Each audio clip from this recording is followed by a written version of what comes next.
Man. Welcome to FKU Africa Podcast. This is your host, Maneza F8, coming to you. I'm still here in the Western Cape in Worcester, South Africa. So, yeah, man, I hope you're all doing good. I hope you are celebrating the Youth Month in a very responsible way. I hope the youth is excited for the changes that should be happening around us as South Africans, mm, the changes that we all have fought for as the youth. So the youth is doing bigger things. Some are noticeable, some they are not. In terms of the struggle that is still continuing. So the youth have managed to get themselves a free education. It's not really free, but it's affordable now. Some they can even go to universities, and their tuitions be scraped off on their debts. Some who have been in the university in the past few years, they are debt free. So that is something to really celebrate now. The real problem, the real issue that cannot be really celebrated is the lack of employment for the youth. We have people who are coming from the universities who have degrees now in our days, who have diplomas, higher certificates, all kind of qualifications, up to doctorates, PhDs, all of those. But the number one issue is unemployment. So when we see that the youth is the one that is unemployed, we see that the future is not going to be bright. There's no twist about it. There's no way around it. If the youth now in 2022 is not employed, is not out there making money, is not out there creating wealth for themselves, is not out there creating jobs for bettering their household and their living, the future is not bright. There's no way around it. If we want a better future and a brighter future, we want to see the youth in higher positions, making real money, creating real wealth. In that way, you will know that the future is bright. But for now, we can all agree that the future is somehow vivid for us as South Africans because we really rely on the youth. We really rely on the youth to make things happen, to succeed. Sorry about that. I needed to answer that. So, for the youth to make things happen for themselves, for us to have a brighter future. So, that's the issue we are standing on now. The future, the lack of unemployment, the crime that is predominantly committed by the youth.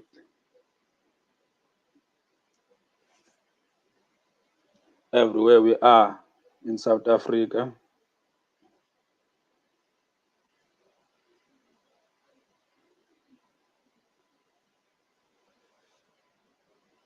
the level of crime that is around us, man, it's amazing. And this is the same youth that we are all fighting for. We are all fighting for the bettering of their future. This is the same youth that we wish that one day they are going to be leaders. The same youth that doesn't even know how to complete a CV, not on their doing. It's not because they wanted to do that, they wanted not to know. It's not their doing. It's just that no one is passionate enough to teach them at the high school level, even at a primary level, because they are exposed in computers at a very high, low, very, very, very low age at school, at primary, higher primary to high school, they are exposed. They just go there to play cards, solitary. They just go there to surf the internet, to play Facebook and Twitter on the internet instead of going to the PC and do what is going to equip them for the future, which is knowing how to create a CV, knowing how to apply for the jobs, knowing how to spot a difference between a fake and a real URL to a government job, knowing how to uh, uh, uh, create a business plan, knowing how to register their businesses at a very young age. Those are the things that you need to know before you even get out of high school. We are not as fortunate as the youth of today to be exposed in the computers, in internet, free internet at schools, the phones on your hands all the time. You can even create a CV in your phone nowadays, on your tablets. Everyone, little of these kids, they have tablets all over. They have tablets. All these little kids that I see, they have tablets that they are playing. They're playing games in them instead of being taught how to work with those laptops, how to code, how to create a website, how to create an app, a little app just for a calculator or something.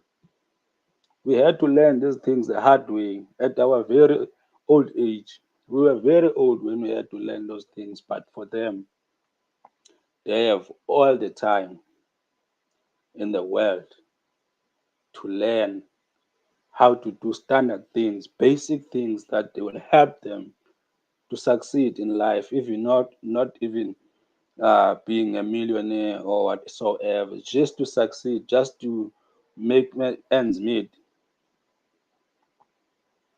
just the basics. But they can't, because no one is inspiring them to do those things, to come out of high school with the knowledge of the whole Microsoft, how to work with Publish, how to work with Word, how to work with PowerPoint, how to work with InDesign, all these things, how to work with projects, how to work with all the Microsoft suites, Teams, everything. If not that, how to create your own CV, how to apply for a loan, how to register a company, what is the difference between PTY, LTD, and the non-for-profit organizations, how to register for both, what do you need to register these companies, what is the difference, what is it this one for, what is this one for, what kinds of things you can do to get into a non-for-profit organization, what kind of things do you need to get into a PTY company, a private limited company. We need to open these dialogues. We need to let our kids know these things. Our brothers are out there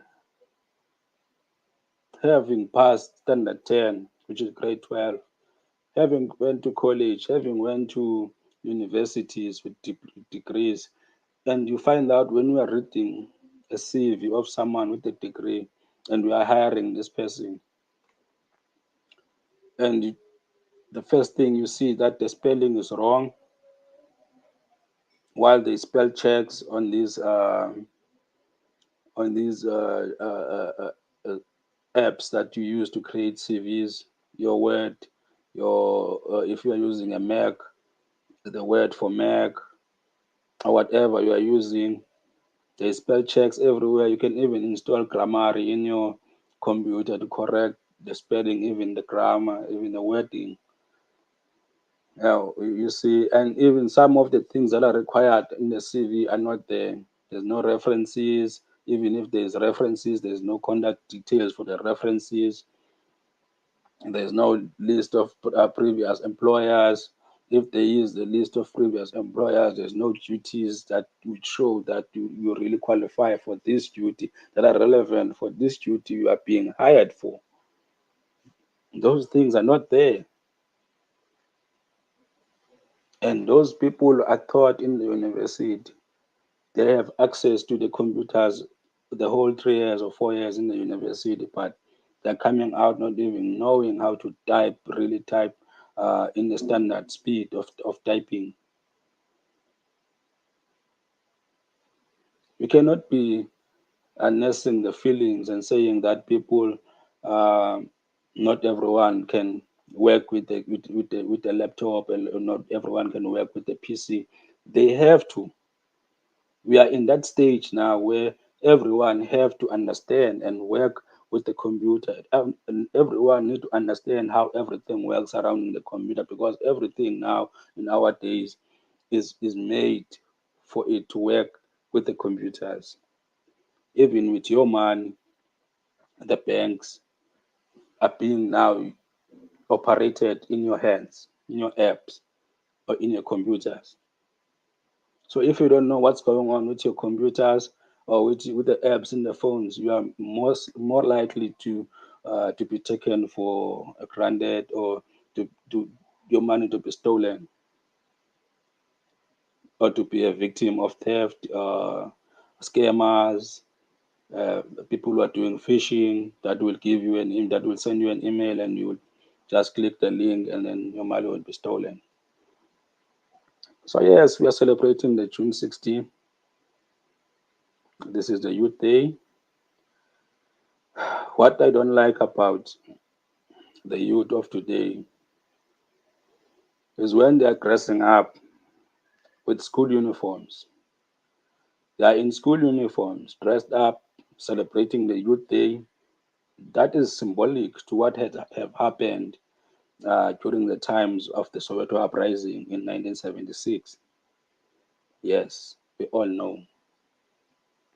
Student fought throughout South Africa, trying to abolish the apartheid and try to abolish the Africans being the main subject, main language that is used in schools for to teach them. And that symbol of these youth dressing up in uniforms, it is scary for me to see it, because now they're dressing up with these uniforms and they are in taverns, and they're going around in the street, they're drunk in front of the kids who are still at primary or high school. And I'm talking the youth now, people who are already have been in university. Some didn't go to university, but now some they are 30, 35 years, 28. At that age, you should be responsible. You can't be going around wearing a school uniform and drunk. Those two, they can't go together. You can't be wearing a school uniform in the tavern drinking. That's not it. We, as the youth, or as people who are responsible for ourselves, who want change, we need to change our minds first. We need to change the way we do things, because it can't be that we are at this age of democracy and still we are fighting for basic living. Youth is fighting for the employment. Everyone is fighting for something. And the ANC is in power for this long, but they are not doing anything about it. Do we have to wait for the ANC to do something? Probably yes, because they are in power. We are paying tax to them. What are they doing with this money? Probably not.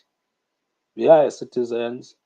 We do think and we do have means to make lives better for people who are around us. Some of us do make things happen for people who are around us. Some do have projects that are helping out in the community, but that's not enough. If at this day and age we still struggling to bring electricity to the people, we are still experiencing load shedding for the past 10 years. That problem that should have been solved within 2 years or 3 years, but now it's past 10 years and this thing is still happening. And on top of that, we are paying so much in the fuel, with so much fuel levies that are being piled on top of each other. When are we supposed to breathe? When are we supposed to enjoy the freedom? How are we going to thrive? How are we? And the land is still dominated by white people. And how are we going to get the land? How is the land not given to the youth? There are many ways to get the land to the youth. And if the youth is interested in land, they must be given. There are people that I know who are struggling even to get just a square meter, just a square meter to plant a little bit of this and that. That I know that they love. They love to plant. My cousin loves to plant. He got something in Philippi, a little bit of land to plant. But as soon as his cabbage and spinach and his stuff started to grow, he started to sell it. This stuff, people started to come around and claiming the land. But those land is provided for the community to do community projects. But those kind of land have owners. That's shocking. We shouldn't be complaining about land if people are there and are passionate to do these things, are passionate to produce with that land. They should be given the land to produce and make sure that they do whatever they have to do to make ends meet for themselves and their families. But those things are not happening.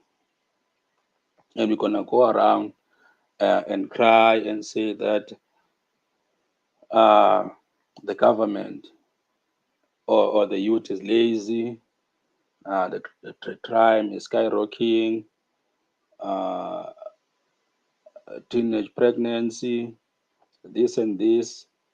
But we're forgetting that the main reason that the likes of Nelson Mandela and all these guys who were staying in Robben Island for that long, they were fighting to bring back the land. That statement is written in the Freedom Charter. The Freedom Charter was the vehicle that was driving the whole ANC movement back in the days when ANC was still ANC, when black people in South Africa were united for one cause, which is liberation. That was the vehicle that it was driving them. That whenever they are getting the freedom, they want land back to the people. This is what Chris Hani died for. Chris Hani died because he couldn't bear to see his people getting hungry and not be given land that was promised to them, and they just been given peace and reconciliation. He died because he believed that the land must be given back to their rightful owners, which are the black people. This is what he died for. So, without having the land, we must strive as the youth. Without having the resources from the government, we must strive. If you know someone that can help you, go to that person.